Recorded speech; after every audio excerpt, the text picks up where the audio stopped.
Boa noite, gente. Vamos entrando, o Leandro, o Hélio. E aguardando aqui o Eugênio entrar.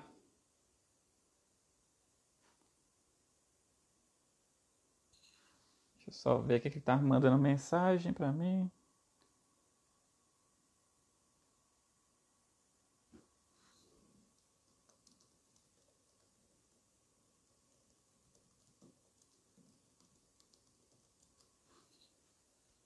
Deixa eu ver aqui, que ele acabou de me mandar mensagem dizendo que não está me vendo.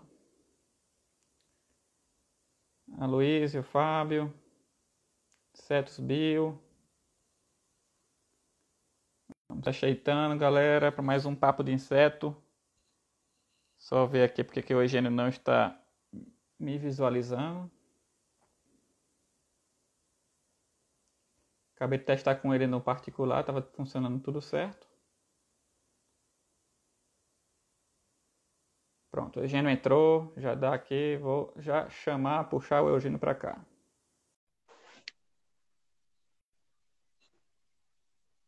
Estamos com as últimas lives sem problemas técnicos, está incrível, porque continue assim. E aí, grande Eugênio? Tudo certo? Beleza. Tá ótimo. Rapaz, o cara já tá até com. Você tá até com anotações aí, já e tudo. Chega agora. O negócio ficou sério, viu, gente? Agora, cara, convidado agora já tirou um chumaço ali de dados. Gente, boa noite. É só para dar o ar, né, Eugênio? De intelectualidade, assim, Boa noite, gente. Já estamos aqui com quase 30 pessoas.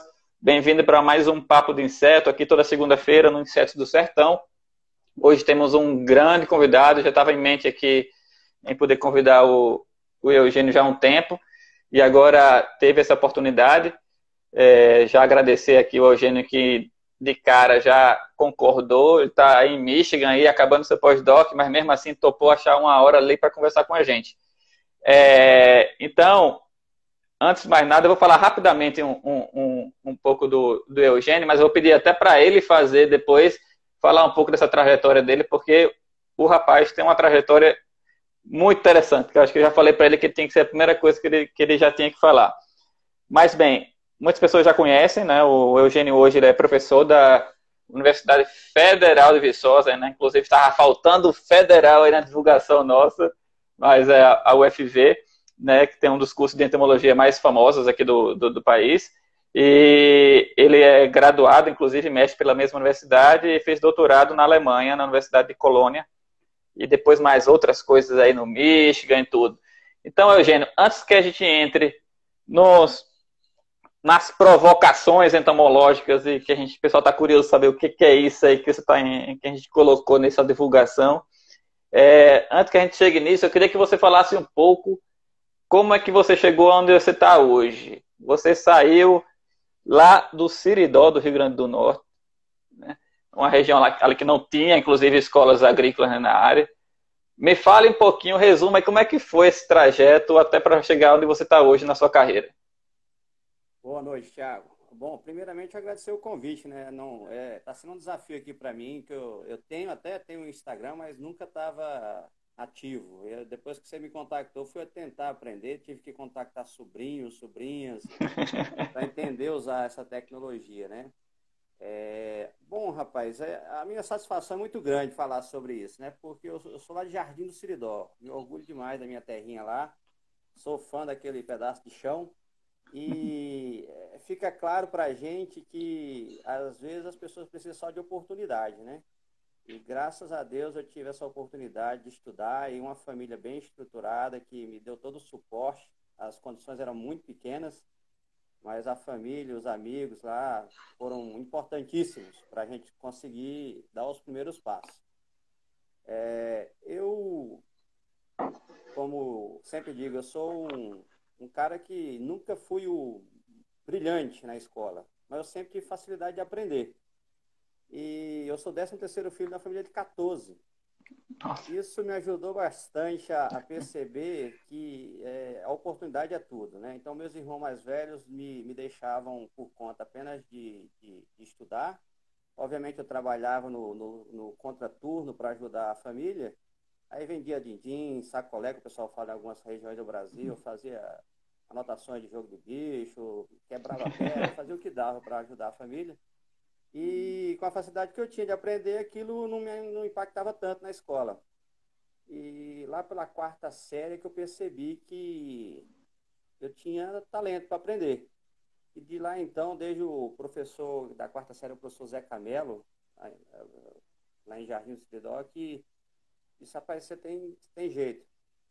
E quando eu estava no início do segundo grau, uma prima da minha mãe, a senhora Raquel de Medeiros, a gente chama ela carinhosamente de Keké, ela falou para minha mãe que eu tinha que sair de Jardim porque poderia ir mais longe. Foi aí que ela falou de estudar lá no Colégio Agrícola de Jundiaí, em Macaíba, que é o colégio agrícola, na época era um colégio agrícola vinculado ao UFRN. E eu tinha que fazer um exame de seleção. Aí algumas pessoas falaram assim, mas o nome da minha mãe é Teca, né? Mas, dona Teca, ele vai perder um ano de estudo, que eu já estava no primeiro ano do segundo grau científico. Aí minha mãe falou, não, se ele quiser ir, aí aquilo foi para mim um descortinar de horizontes, né? Ali eu pude aprender o que é responsabilidade, o que é, né, você estar longe da família e ter que aprender com seus próprios erros. E, graças a Deus, a partir dali, teve muita gente me ajudando, para muitos professores, os próprios colegas de turma foram fantásticos no aprendizado também. E quando eu estava terminando o segundo grau lá de Jundiaí, chegou um professor, ex-aluno de Viçosa, e naquela época, para a gente, estudar em Viçosa, era, na UFV, era como se fosse fazer o curso de medicina, né, na UFRN. E aí ele nos ajudou a desmistificar essa história, contando que lá em Viçosa entra 210 estudantes de agronomia por ano, na época no vestibular. E a concorrência, a gente na época lá não tinha o Enem, né? Estamos falando aí do final de 97, a concorrência era de 5 para 1. Eu disse, ó, eu vou tentar. Aí fizemos lá um esforço, eu e mais 4 colegas reunimos lá, a direção do colégio na época ajudou a gente foi fazer a prova em Salvador. E aí eu passei e fui para agronomia, e na agronomia também em Viçosa foi novos horizontes que se abriram. E, como eu te falei, eu sempre tinha a noção de que eu tinha alguma facilidade de aprender. Mas devo confessar que entomologia não era a minha área. Eu entrei na Uhum. universidade dizendo que eu trabalharia com tudo, menos com entomologia. Mas a vida essa decisão ela tomou por mim desde cedo e desde o terceiro semestre que eu trabalho com insetos e sou encantado por isso hoje. Eu falo para os meus amigos, para minha família, que eu posso não ser bom em muita coisa, mas nisso aí eu faço com muito prazer e gosto demais.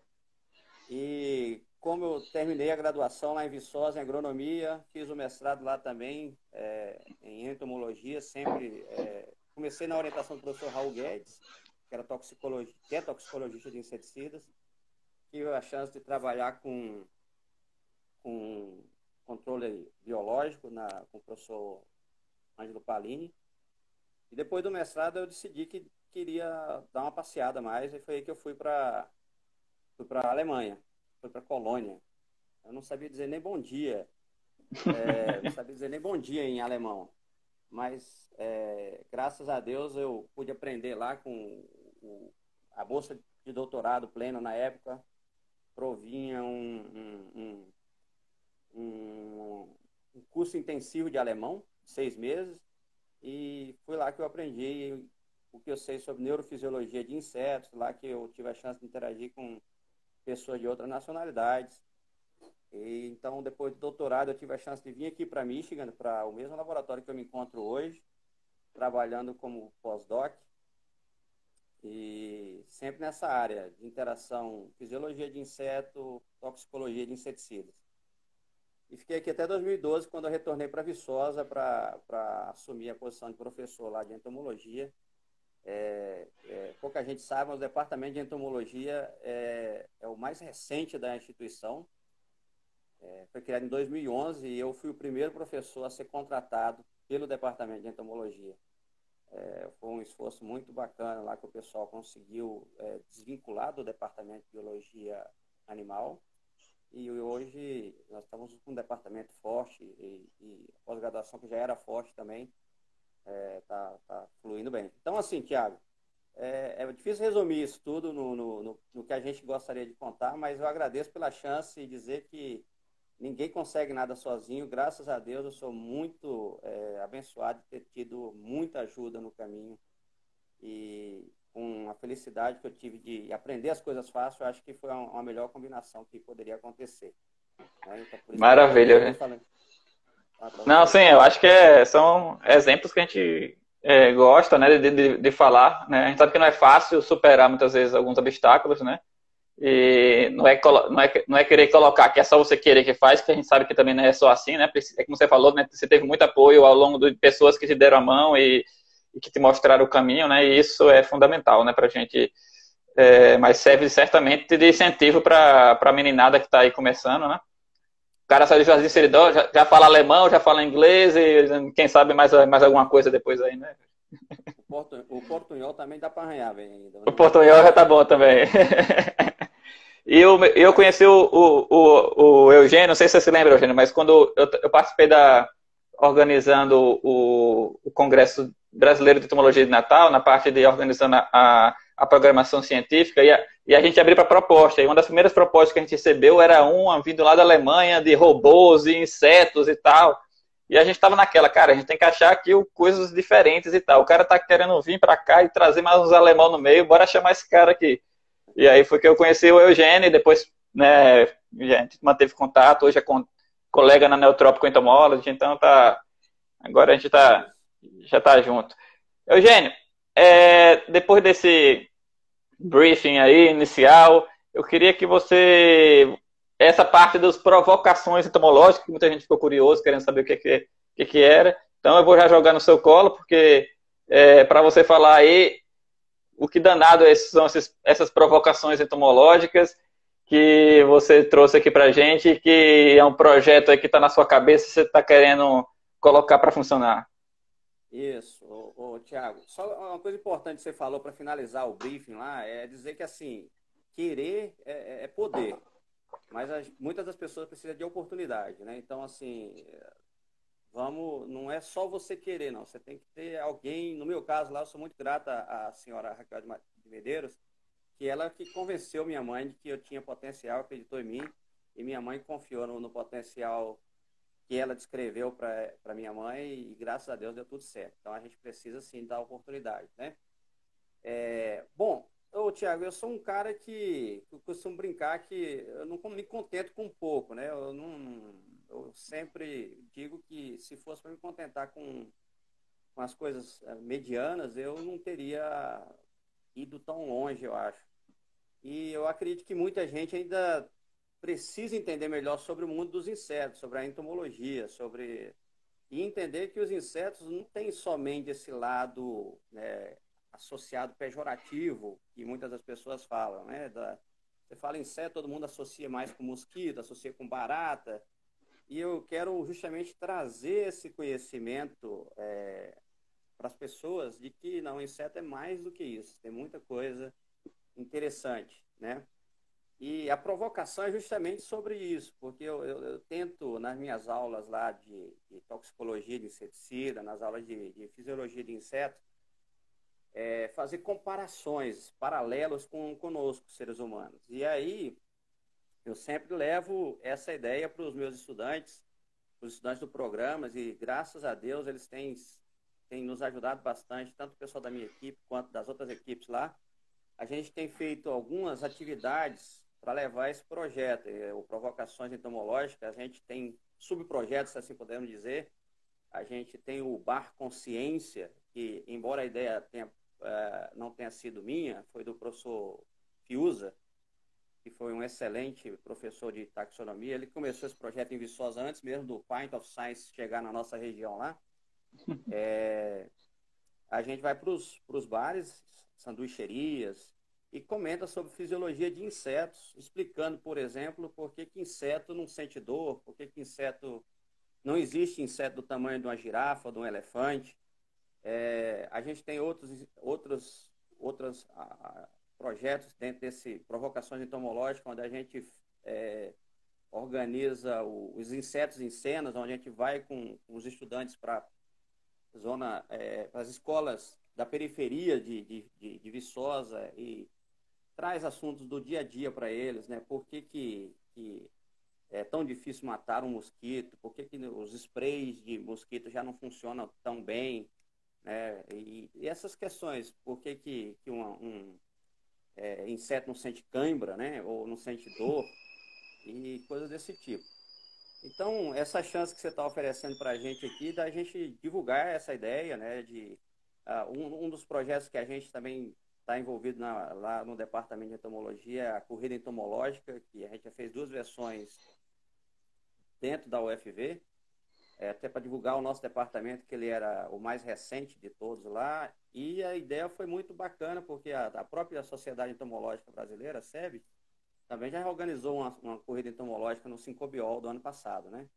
Então, eu acho que essa é uma das características que eu quero para a minha carreira, sempre estar levando esse conhecimento de entomologia para as pessoas, não ficar somente restrito no mundo acadêmico, né? Tiago, você está Tá me ótimo. ouvindo bem aí? Não, eu tô ouvindo bem. Algumas pessoas falaram que o seu som tá um pouco baixo.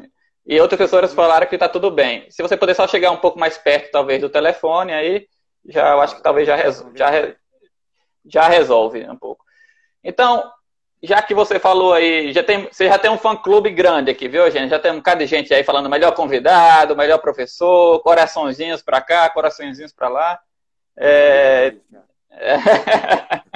Já tem abraço aí, professor Wagner, lá da Federal do Ceará, já mandou um abraço para você aí. Mas já que você puxou, então bora. Muitas pessoas estão falando que o áudio está bem baixo. Não sei. Talvez. Tenta tirar talvez o fone e fazer sem fone e ver como é que vai. Tá. Deixa eu tirar aqui. Ver se... Melhorou agora? Ficou mais. Melhorou. Ok, pode ser que role a microfonia, mas por enquanto está tudo certo. Então, vamos começar. Então, já que você jogou, você hoje vai ter que responder então algumas dessas provocações fisiológicas aí, entomológicas com base na fisiologia, que foi a nossa divulgação. Então, vai jogar para você. O professor vai ter que responder hoje, né? Então, olha, 2020 não está um ano muito legal, né? Cada dia é uma notícia diferente. Tem alguma chance daqui a pouco aparecer aqui um Aedes aegypti de 10 metros de altura e voando por aqui? Ou não tem jeito? Não, é impossível. Se fosse, já teria aparecido, né? Já houve momentos no nosso planeta que foi mais favorável a esse tipo de inseto, né? Mas é interessante a sua pergunta, porque a gente costuma sempre ouvir, quando você fala sobre por que não existe inseto do tamanho do elefante ou de uma girafa, as pessoas, a primeira associação de quem consegue fazer alguma associação com isso é pelo fato de que no passado existiu uma maior concentração de oxigênio na nossa atmosfera, correto? Cerca de 300 milhões de anos atrás, aí nós tínhamos aí o percentual de oxigênio na atmosfera era algo como 30%, 35%. E os valores atuais hoje é de 15% a 20%, 21% no máximo. Então, sim, a primeira pergunta, a resposta é não temos como ter um Aedes aegypti do tamanho de uma girafa, seria do ponto de vista fisiológico, e eu vou explicar isso para vocês por uma razão bem simples. Os insetos, o sistema de trocas gasosas, o sistema respiratório nos insetos, o sistema de trocas gasosas, e também, principalmente, eu diria, o sistema circulatório, é completamente diferente do que acontece nos vertebrados, né? Talvez a gente possa abordar isso com mais detalhes daqui a pouco, mas insetos não têm coração. Coração verdadeiro, aquela bomba, né, que está conectada a vasos capazes de mandar esses líquidos, né, internos, que a gente chama, no caso dos insetos, de hemolinfa, é como se fosse o nosso sangue em vertebrados, para regiões muito distantes do interior do corpo. Então, no caso dos insetos, esse sistema circulatório ele é majoritariamente aberto. Não tem um sistema de bombeamento desses fluidos. Então, nós temos lá na porção dorsal dos insetos o que a gente chama de vaso dorsal pulsátil, mas ele não é conectado a vasos. Então, dificilmente existirá um inseto do tamanho do elefante ou da girafa, porque isso não seria possível para que esse organismo levasse essa hemolinfa ou esse sangue, né, para essas camadas mais distantes do interior do inseto. Então, Eugênio, aproveitando já, só desculpa interromper, mas o professor Wendel, da Federal de Pernambuco, ele já colocou aqui, beleza, seguindo essa hipótese que você está falando aí, se alguém criar um inseto em um ambiente muito rico em oxigênio, ele deve crescer mais que a média? Com certeza, absoluta. É isso que nós temos sempre, para finalizar o gancho Obrigado, professor, pela pergunta. 300 milhões de anos atrás, a gente sempre ouve falar que existiam insetos maiores do que os atuais, o que procede. E as pessoas falam assim que o exemplo maior, mais conhecido são as dragonflies, as odonatas, né? Que eles têm 70 centímetros de envergadura de uma ponta da asa a uma outra ponta, né? Mas só que eles esquecem que o diâmetro do abdômen é de apenas 10 a 15 centímetros. Então, eu costumo brincar que nós, seres humanos, só temos o tamanho que nós temos por conta do coração, que é bem desenvolvido. E se você fizer uma correlação com a girafa, por exemplo, é o organismo que se tem conhecimento de melhor funcionamento dessa bomba que a gente caracteriza como coração. Porque ela é capaz de enviar esse fluido, no caso da girafa, sangue, num contrafluxo de gravitacional. Então, sim, se você construir um ambiente rico em oxigênio, você vai ter, sim, um inseto de maior tamanho. Agora, não sei precisar se vai ser muito maior do que 10 centímetros. Dificilmente vai ter um inseto maior do que...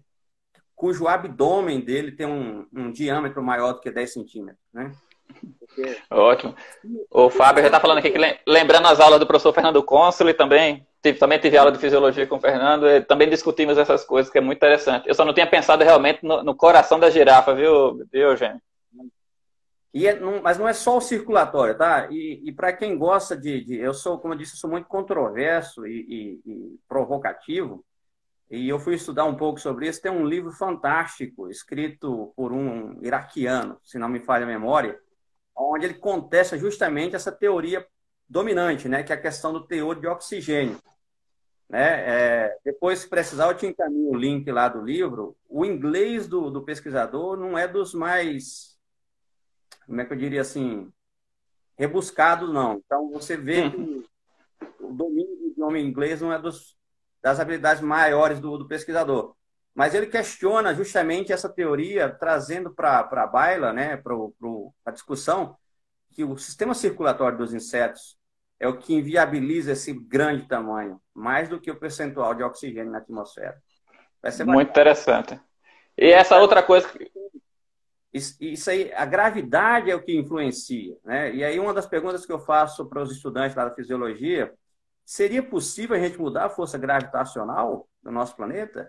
Será que isso é uma força estática ou isso muda ao longo do tempo? Seria uma pergunta para o pessoal pensar, né? Será que é possível mudar essa força gravitacional? E aí, galera, já estamos entrando na astrofísica, nem começamos o papo ainda, mas beleza. Muito boa os raciocínios aí, Eugênio. Agora já puxando para uma, porque aqui o nosso tempo realmente não é tão longo, né? Então a gente já podia ficar falando aqui só do sistema circulatório de girafa, até de 1 hora, eu acho, né? Tem até aquele besouro lá, né? O que é o besouro girafa lá e tudo.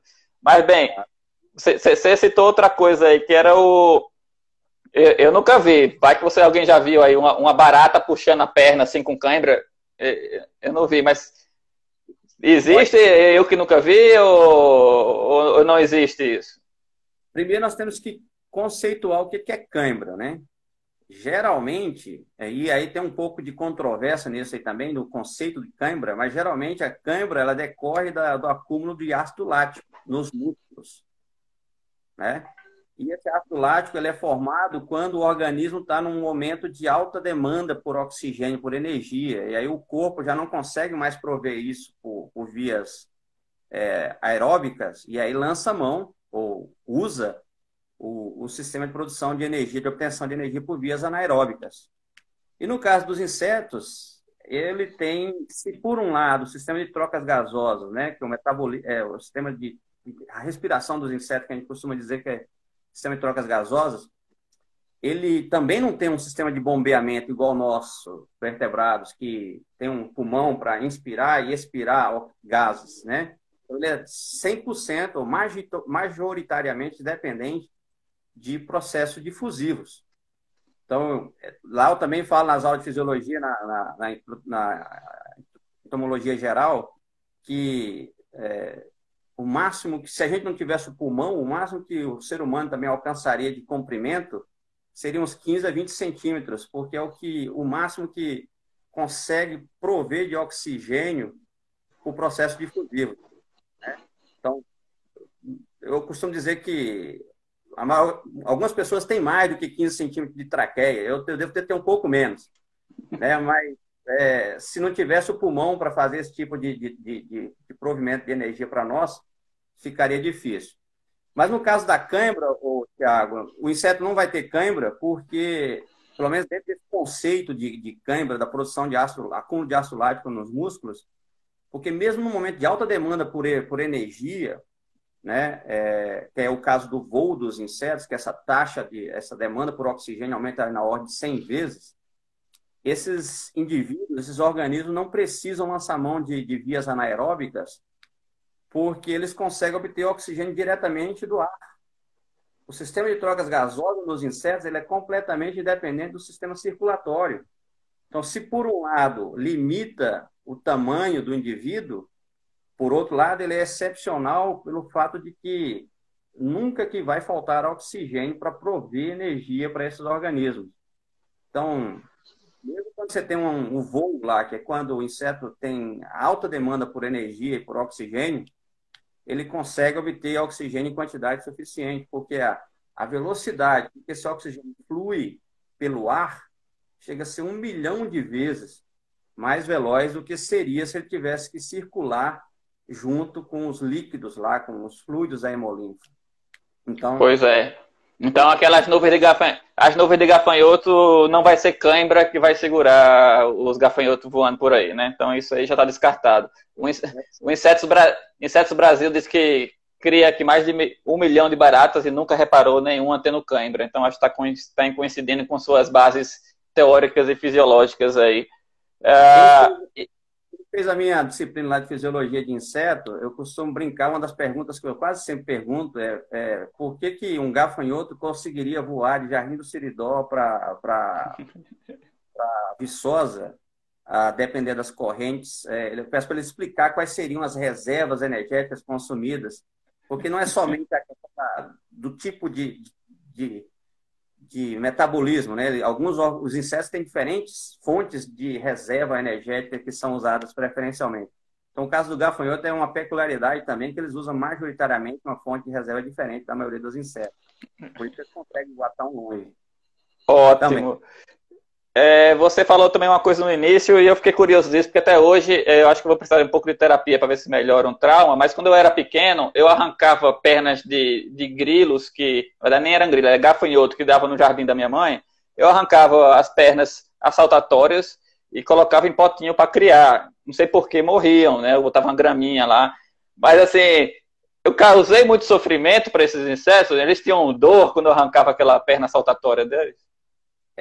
Esse é um dos pontos que causa mais controvérsia, mais provocação quando a gente leva esses assuntos lá para o Bar Consciência ou para os insetos em cena, porque é difícil e aí primeiro nós temos que conceitualizar o que é dor, né? Dor é um assunto complexo, porque eu costumo brincar nas aulas lá que quando o seu parceiro ou parceira, né, te deixa no meio da estrada, né, decide seguir vida com outro parceiro ou parceira, é difícil convencer você de que aquilo não é uma dor que você está sentindo, né? Mas do ponto de vista fisiológico, dor... Mas você já disse que inseto não tem coração, então isso está resolvido. Mas o inseto se apaixona por outras razões. Ele pode até não sentir dor, dentro da percepção fisiológica. Por que a percepção de dor é aquela informação que passa pelo sistema nervoso de maneira a informar que tem algo ali já te pressionando, o seu sistema de pele ou algum órgão interno, de maneira que seu sistema nervoso ele tem receptores específicos para isso. Então, outro dia, num Bar Consciência, não, foi no Pint of Science, uma colega minha da biologia, lá de Viçosa, ela falou assim, professor, sua teoria está furada, isso aí, inseto sente dor sim. Eu adoraria que você pudesse demonstrar isso, porque eu ficaria triste, por um lado, porque boa parte do que a gente faz de pesquisa com inseto teria que ser revista, né? Lá no meu doutorado, por exemplo, na Alemanha, a gente decapitava as cabeças do gafanhoto e mantinha aquele gafanhoto por uma semana em aulas práticas para medir o sistema nervoso que controla o batimento de asa. Né? Ou nos bichos-paus lá, que a gente amputava 5 pernas e deixava somente uma rodando, funcionando, para a gente medir o sistema nervoso, né, para o desenvolvimento de próteses que podem ser, estão sendo usadas hoje em humanos, para aqueles que perderam membros, né, pernas, braços. Mas eu tenho certeza que se você demonstrar isso, você vai ser laureada com um prêmio Nobel. Da perspectiva que nós conhecemos de dor invertebrado, inseto não tem. Por que eu digo que não tem dor? Inseto não sente dor? Porque não tem aqueles receptores característicos, né, presentes no sistema nervoso de vertebrados. Então eu acho que você me aliviou, me economizou uma terapia aí, porque eu acho que então, meus gafanhotos não sofreram tanto não, na minha infância, né? E outra coisa importante, né? Porque a questão de dor, o sistema nervoso dos insetos é uma coisa que eu sempre brinco lá também. Eu pergunto para os estudantes lá no 3º semestre da agronomia, da zootecnia, do curso, o pessoal que faz a disciplina de entomologia geral, que é uma das disciplinas mais bem elogiadas da nossa instituição, juntamente com a entomologia agrícola, se inseto tem cérebro, inseto tem sistema nervoso, né? Muitas das pessoas esquecem que sim, inseto tem cérebro, o cérebro nada mais é que um conjunto de células nervosas, neurônios que estão ali localizados na cabeça. Inseto tem cabeça, inseto tem esse conglomerado de células nervosas lá na cabeça, né? Porém, nos insetos eles não têm esse sistema hierárquico superior, né? Essa superioridade hierárquica na tomada de decisão, como acontece nos vertebrados. Então, não pode ficar tranquilo que você não vai se preocupar em terapia por isso. Tá, rapaz, já pagou a live. Não quer dizer que inseto pensa. Aí já é outra, né? Mas ele não pensa. Até onde a gente... Aí seria mais outra live a gente falar sobre o que é pensamento, o que é, né, nocicepção, né? Seria mais outra live. Aí vamos ter que fazer a 1, a 2, a 3, aí vai, né? Mas olha, eu vou incluir um aí não programada, porque o Aloysio já fez um aqui que ficou curioso. Ele está fazendo os trabalhos lá com os parasitóides dele na Exal, que está dando um álcool para os bichos. Ele perguntou se inseto fica bêbado com álcool. Com absoluta certeza. Álcool eles vão ficar bêbados tanto quanto nós, seres humanos, né? Porque, de maneira semelhante ao que acontece em nós invertebrados, os insetos têm lá os receptores que são ativados pelo álcool que chega no sistema nervoso. Inclusive, boa parte das pesquisas iniciais para o desenvolvimento de drogas, né, de fármacos, vamos usar o termo talvez mais farmacológico, eles são iniciados utilizando insetos, geralmente a Drosophila melanogaster, porque, novamente, igual eu expliquei para minha colega da biologia, se você contar para os seus colegas que você usa milhares de Drosophila Suzuki para testar novos produtos, né? Poucas pessoas se importarão, mas se você disser que você utilizou 5 ou 6 camundongos para fazer testes aí com fármacos que possivelmente nunca chegarão no mercado, haverá uma grande consternação desse público em relação a isso. Então, pode falar para o nosso colega aí que sim, que eles ficariam extremamente embriagados. Então ele tem que ter cuidado.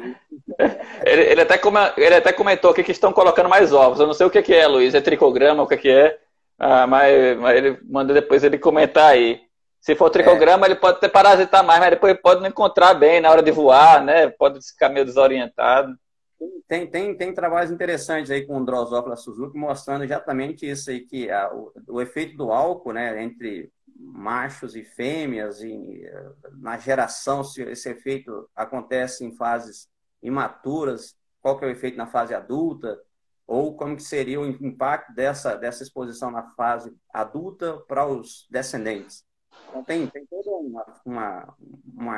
histórico aí de produção sobre o efeito de álcool em insetos. Ó.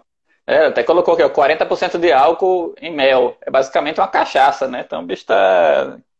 Os tricogramas estão sendo bem tratados lá. Isso aí quase já, viu? Outra coisa aqui que a gente conversou antes, eu achei mega curioso e vou levantar a bola para você. Redes de transmissão de energia, telefonia e abelhas. Como é que você linka isso aí e fala o que é que tem a ver esse balaio aí? Excelente isso daí, tá, Tiago? Outra grande coisa que eu gosto de provocar quando estou conversando com as pessoas é que a gente vê com frequência, né, essa discussão sobre o uso de pesticidas, né, como principal agente redutor de mortalidade, de colmeias, de quantidade de abelhas. E você já deve ter visto, lido, né, que Einstein falou que se acabassem as abelhas, acabaria com a alimentação do mundo, né, humana, o ser humano desapareceria. E quando eu vi isso a primeira vez, eu estava lá na Alemanha lá e fui estudar. Eu disse, pô, estou aprendendo alemão, deixa eu ver se o Einstein falou alguma coisa sobre isso mesmo. E eu nunca escutei nada disso do Einstein, para falar sobre esse tipo de coisa, nem inglês, nem alemão. E as pessoas esquecem que essa mortalidade, alta mortalidade de abelhas, pode ser um resultado de múltiplos fatores, né? E pesticidas, sim, são causadores de morte de abelha, ninguém discute isso. Mas não é o único. E esse trabalho que a gente realizou em parceria com o pessoal da Universidade de Southampton demonstra exatamente isso, né? Que, no caso aí, campos eletromagnéticos de baixa intensidade pode causar problemas tanto na questão de orientação, de voo, de aprendizagem, né, se assim pudéssemos dizer, no caso dessas abelhas. E nós estamos falando de campos eletromagnéticos, né? Nós medimos isso aí, esse campo eletromagnético, digamos, a 1 metro da proximidade dessas linhas de transmissão, e também medimos na altura do solo, né?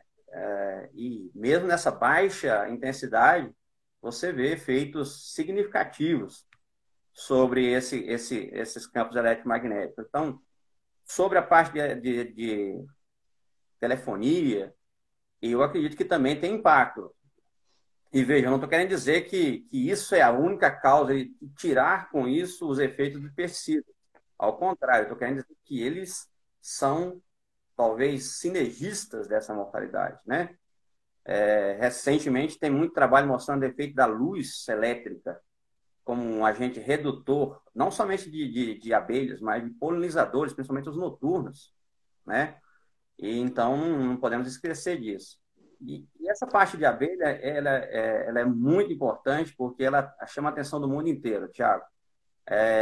A gente também no nosso grupo lá de Viçosa, e aí envolve não somente o pessoal da minha equipe, mas de outros colaboradores dentro da instituição e fora, a gente demonstrou recentemente que fungicidas, poxa, você pensa que fungicida é para matar fungo. Fungicidas, formulações comerciais de fungicidas aí, que a gente não sabe o que tem nessas formulações, muitas das vezes, são tão tóxicos quanto, ou mais tóxico que inseticidas considerados vilões para a abelha. Principalmente para as abelhas nativas do Brasil, as abelhas sem ferrão, né, que muitas das vezes as pessoas não estudam porque a maioria das pessoas tem como abelhas as abelhas melíferas, né? Do gênero, da melífera. E essas abelhas têm ferrão que são extremamente importantes para a polinização de espécies nativas ou mesmo para plantas comerciais, né? Têm sido relegadas a segundo plano. Então, E bem legal, rapidinho, Eugênio, você começou a entrar nesse tópico que a Terra Preta Agroecologia aqui acabou de falar, perguntar se os neonicotinoides realmente são um problema para a abelha. E eu sei que você você até comparou, né, o imidacloprid, se não me engano, que é um neonicotinoide, com algum desses fungicidas. E qual foi aí, como é que foi essa comparação? eles são tão quanto essa combinação específica aí que a gente viu de fungicidas, né, a base de opanato etílico e clorotonanil, que é muito utilizado para controle de doenças fúngicas em meloeiro, melancia, né, em uma diversidade de outras culturas no Brasil. Essa combinação desses dois produtos nessa formulação é extremamente tóxica para as abelhas. Tá? Ela chega a ser tão tóxica quanto os neonicotinoides, quanto o imidacloprid.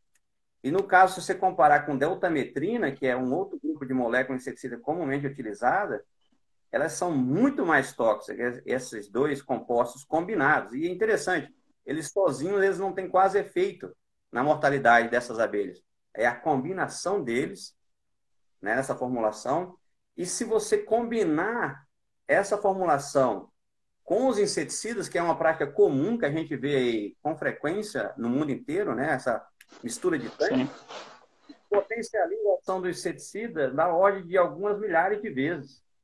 Então, a situação é um pouco mais complexa, né? Um outro claro exemplo que a gente tem demonstrado lá por Viçosa, em colaboração com o pessoal da Universidade Federal do Tocantins também, é o fato de que, por exemplo, óleo de produtos botânicos, né? Óleo de nim, por exemplo, ele é tão nocivo a nível de campo, ou mais nocivo até do que os neonicotinoides, quando você utiliza lá para controle ou prevenção do ataque de praga no meloeiro cultivado na região lá do Tocantins.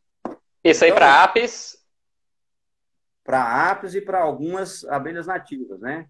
A única que não teve nenhuma redução a gente mediu a frequência de visitação dessas abelhas ao longo do período de florescimento do cultivo de melão.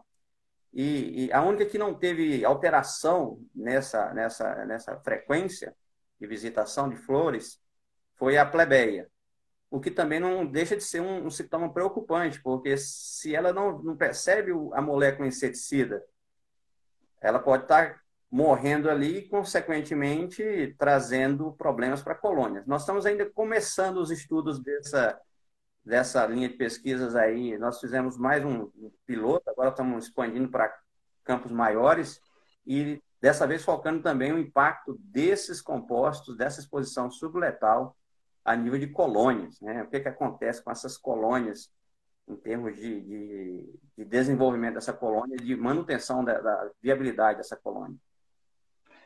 Tem até uma pergunta que foi feita aqui, o professor Alberto Belo, acho que do Federal de Pernambuco, né, Alberto? Está perguntando o que você avalia, como é que você avalia a questão de misturas de agrotóxico em tanque sem o mínimo de critério técnico para abelhas e inimigos naturais?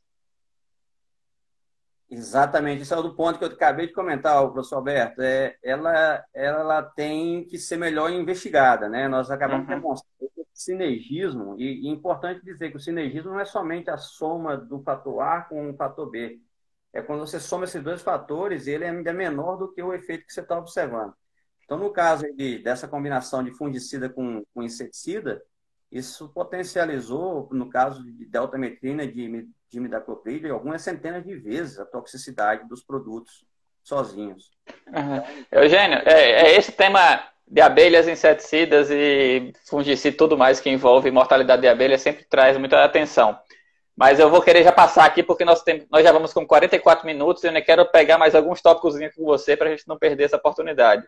Então, galera, qualquer coisa também depois pode entrar em contato com o professor Eugênio, que ele certamente vai poder responder vocês e tirar outras dúvidas.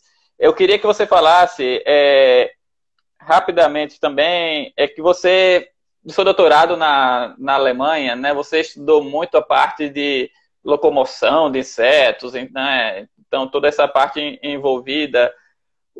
Você falou um pouco, você deu um pouquinho aí, antes você deu um pequeno parêntese, mas eu queria que falasse qual é o sentido da gente estudar essa questão de locomoções de inseto, cortar a cabeça do gafanhoto e ficar para aí uma semana, não sei quanto, acompanhando aí essa fisiologia, a eletrofisiologia dos insetos. Até onde isso pode chegar? É só um conhecimento básico que você quer conhecer ou isso pode render algumas tecnologias no futuro? Não, isso com certeza já tem tecnologias hoje.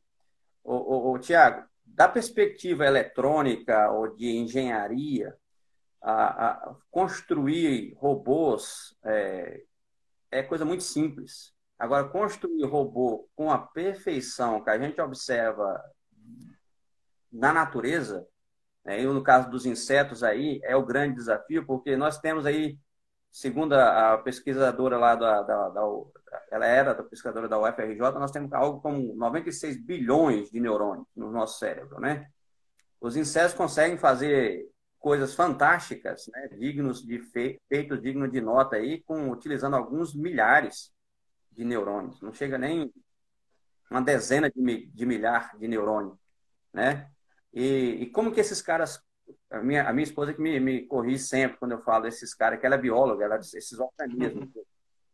Esses organismos conseguem fazer tanta coisa com tão poucas redes neurais, né? Então, lá na Universidade de Colônia, o professor, o laboratório professor Ansgar Büschges, que foi meu orientador na época, ele se dedicava muito a essa questão do entendimento dessas redes neurais, como que isso funciona para o desenvolvimento de robôs, né? E desenvolvimento de próteses que possam ser utilizadas por seres humanos, né? Foi bacana, porque quando eu estava aprendendo sobre isso também, era em paralelo, nós temos uma das maiores sumidades do mundo em termos a parte de redes neurais, de utilização de próteses, né? Da interface cérebro-máquina, né? Que é o professor Nicoleles, né? O brasileiro aí de São Paulo, que está radicado na Duke University, aqui nos Estados Unidos, mas que criou o Instituto de Neurociência de Natal. Né? Em Macaíba, né? Aí fica ali, né?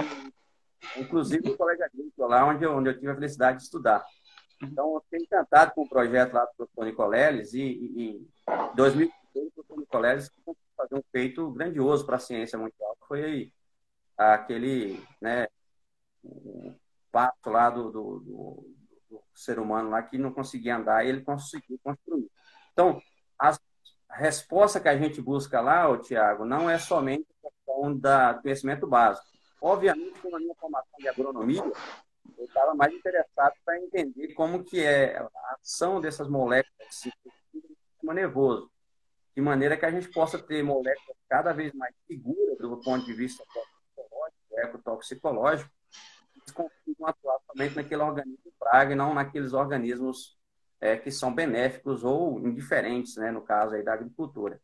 Então, nós temos conhecimento básico, é importante sim, mas não, tem tecnologias que já estão em aplicação hoje. A gente tem muitas próteses aí, e o desenvolvimento de robôs como uma forma em geral, né? Nós temos aí insetos, robôs, né? Robôs que são inspirados em insetos das mais diversas formas aí, no caso de locomoção, de voo, né?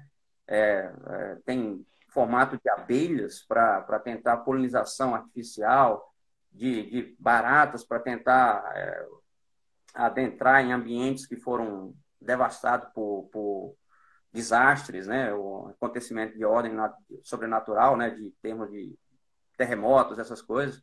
Então, é fascinante, é fascinante. E a gente espera que em algum momento essa linha de pesquisa consiga crescer e desenvolver no nosso país também. Maravilha, Eugênio. Você falou em barata robô, já caiu acho que umas 10 pessoas saindo correndo da live com medo já aqui, viu? Porque a galera que tem medo de barata ainda descobrir barata robô, aí lascou de vez, viu? Mas ótimo. E fazendo barata, eu já vou fazer o link para nosso próximo aqui, vamos em 50 minutos de papo já.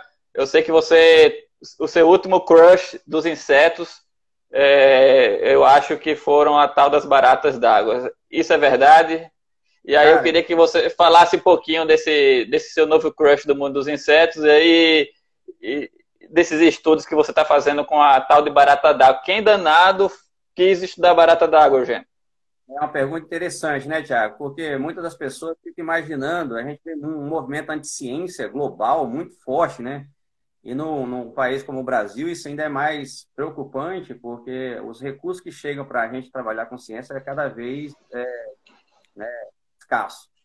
Então, a barata d'água, embora tenha o nome de barata, não é uma barata, ela é um percevejo que é aquático, e o fantástico, o que me moveu para estudar essas baratas é o tamanho dela, né? Eles são grandes, né? 4 centímetros aí de comprimento, e como não tem nada de neurofisiologia de insetos aquáticos, é um ótimo exemplar para eu começar os estudos aí de eletrofisiologia, tá? Então, isso que me atraiu. Mas depois que eu consegui visualizar o achado que foi esse organismo, ele é fantástico, né?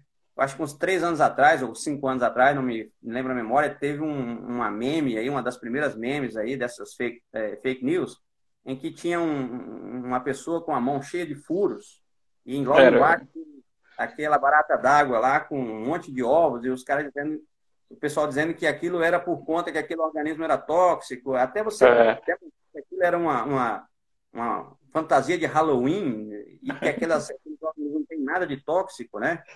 A gente teve um papo de inseto só sobre fake news com o Hélio e a gente comentou sobre essa aí da barata d'água. Isso. Então, nesse caso, a barata d'água tem um interesse ainda muito grande, que é a questão do cuidado parental, né? Na verdade, a fêmea coloca os ovos no dorso dos insetos e dos machos, e é o macho que tem que fazer o cuidado dessa prole. Então, é ele que, os insetos, como eles são semi-aquáticos ou semi-terrestres, eles que têm que tomar de conta se quando que tem muita umidade ou quando que precisa umedecer aqueles ovos para que aquela prole seja realmente viável. Então, a gente vê muitos casos aí, entre nós seres humanos, né, tem muita dessa questão da paternalidade, né, de filhos e disputas e coisas, e a gente fica imaginando que a natureza já ensina, né, que tanto o macho quanto a fêmea pode sim e deve sim, né, ser iguais em termos de controle, de cuidado com a prole, com os filhos. Então, as crianças ficam fascinadas, Thiago. Quando a gente leva esses insetos em cena, a gente faz uma competição de natação.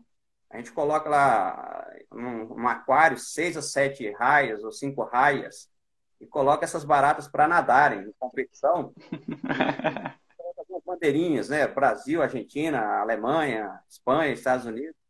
E a criançada adora, porque, primeira coisa, é interessante eles entenderem que tem insetos que são capazes de viver em ambientes aquáticos, né? E aí dá a chance de a gente explicar e comparar com o que acontece conosco, seres humanos, e a questão da natação desses organismos, né? A questão das pernas adaptadas, com pelos que se eriçam, de maneira a aumentar a área e favorecer esse movimento de natação. Então, tem todas essas características do ponto de vista acadêmico que me fascina, como eu te falei, eu quero trabalhar em algum momento com a parte de neurofisiologia desses organismos, como também com essa questão de educação, né? Utilizando esses insetos para trazer conhecimento de entomologia para a criançada. Eu sou fascinado. Eu estudei no colégio Ma- adulto, né? Eu acho que com 15 anos ali eu adorava essa questão de aprender. Então, acredito que é uma das coisas que me move muito na minha carreira, essa questão de estar envolvido com atividades extra, né, acadêmicas, assim, digamos, de extensão mesmo. Maravilha, Eugênio. O pessoal da UFAL aqui já falou, inclusive, que tem um pós-doc taxonomista de barata d'água lá. Depois falem aqui o nome dele. Falou que aqui é um baratódromo aquático, né? O pessoal do Planeta Inseto faz isso com a barata, né? De Madagascar. Isso aí vai ser revolucionário. Aí agora já tem a corrida e agora vai ter a natação, né? Com as baratas d'água. Eu tô... A corrida entomológica, a gente faz em Viçosa também a feira entomológica, né, que é o Insetos em Cena, que são atividades comitantes. Então, os pais vão correr e os filhos ficam lá tendo, né, obviamente, a empresa Júnior de Entomologia, que a gente tem lá em Viçosa, a EGEN, ela fica com os estudantes lá, cuidando das crianças e demonstrando essa atividade. Nós fazemos corrida de baratas também, com as baratas convencionais, né? E tem a disputa de natação e também fazemos salto à distância com grilo. Então, Muito bom. fantástico, é muito legal mesmo. Depois eu vou querer o Sim. contato do colega aí da UFLA para a gente É da visitar UFAL, Da UFAL. De Alagoas. Sim, e e aí como é que é? Você está querendo batizar ele de Deadsbug, é isso? Isso, esse aí é um projeto que me ocorreu recente, mas está na minha lista de prioridades. Um dia, quem sabe, a gente avançar nesse Maravilha. tipo Eugênio, fazer com que barata d'água tem né? É fantástico. Os estudantes lá, um dos estudantes, o primeiro estudante que trabalhou comigo de barata d'água, ele é agrônomo, e ele falou, professor, você quer que eu rasgue o meu título de agrônomo? Eu disse, rapaz, se você vai rasgar, mas dá para você utilizar isso aí tranquilamente dentro dos seus conhecimentos de agrônomo, porque ciência não tem fronteira. E ele hoje ele é muito grato pela oportunidade que teve e tem galgado vários prêmios graças a esses esforços aí com a barata d'água. É muito fantástico. maravilha. O pessoal da UFAL falou que vai passar aqui depois o contato. A Paula Martins fala que Ribeirão Preto tem um bio na rua. E a galera monta as barracas para a criançada conhecer os insetos. Tem a galera da Exalc que também faz uma coisa parecida. A galera da Rural do Pernambuco também.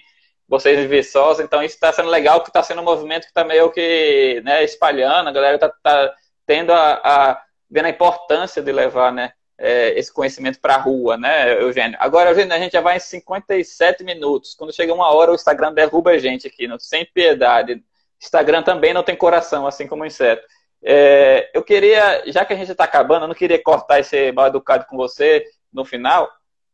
Eu queria, uma última pergunta aqui que eu queria fazer para você eu queria que você, o que que você falaria para o Eugênio lá saindo da casa da mãe, indo estudar na escola agrícola ali, naquela dúvida se vai sair de casa, se não vai, pedindo autorização para a mãe? Qual é a dica que você daria de carreira para Eugênio lá com seus 15, 16 anos? Antes de responder, eu quero fazer só mais um adendo lá na sua pergunta aí, Thiago, é que o pessoal lá de Viçosa também criou um grupo de estudos lá, o Insecton, e eu estou louco para voltar lá e interagir com eles para a gente avançar ainda mais nessa questão de divulgação científica. Nós temos que formar não somente profissionais da ciência, mas divulgadores científicos. Nós temos que quebrar essa questão aí Mais importante do que nunca, né? Isso, exatamente. Ô, Tiago, eu sou muito abençoado. Acho que nem nos meus melhores sonhos, quando eu tinha 15 anos, eu imaginava viver o que eu já vivi, em termos de experiências. Eu acho que se eu pudesse dizer alguma coisa para uma pessoa naquela idade que estivesse passando por uma situação dessa, é que acredite em você e que se fosse, que não tem que ter medo, né? O medo faz parte, mas você vai superar, você vai vencer, cedo ou tarde. Então, das minhas experiências assim que eu já vivi, eu acho que a que mais me emociona foi quando eu fui visitar o Bodensee, lá no sul da Alemanha, e eu pude andar por um lago congelado. Então, aquele momento para mim foi o momento que mais me emocionou, desde a minha vida, desde que eu saí de casa, porque para quem é sertanejo, que já viveu muitas vezes, a gente disputar água com vizinhos, carro-pipa, e naquele momento lá eu tive a felicidade de andar num lago congelado. E aquilo não fazia sentido para mim naquele momento. Não pode. Mas eu acho que eu tive que vencer essas dificuldades iniciais para entender que o mundo é muito maior, né? Eu costumava brincar que o meu sonho quando criança era ser cobrador de ônibus intermunicipal, para conhecer mais cidades, lá andar no ônibus da Jardinense, a empresa de ônibus intermunicipal lá da minha cidade. E graças a Deus a vida e os estudos, principalmente, me proveram a chance de conhecer muito mais do que eu imaginava. Então, nem dos meus melhores sonhos naquela idade eu consegui imaginar que eu poderia viver tanta coisa como eu já vivi. Então, se tiver alguém nessa condição aí, siga em frente, vá, que você vai vencer. Acredite em você. Não vai ser fácil. Só quem viveu é que sabe o que passou. Mas a recompensa é grandiosa. O engrandecimento pessoal, as experiências, é muito fantástico. Nossa Senhora, eu não tenho o que agradecer. Vou falar para agradecer o tanto que eu já vivi de experiências na minha vida. Na Alemanha, nos Estados Unidos, nos países que eu já visitei. E o tanto de gente que eu já interagi, por essas andanças aí é fantástico. Eugênio, muito obrigado. Essa sua fala, acho que o povo já está com os olhos marejando aqui. Estamos acabando, 15 segundos. Muito obrigado, meu amigo. Parabéns pela sua carreira, sua trajetória, e muito obrigado por ter aberto aqui essa oportunidade para a gente. Um abração.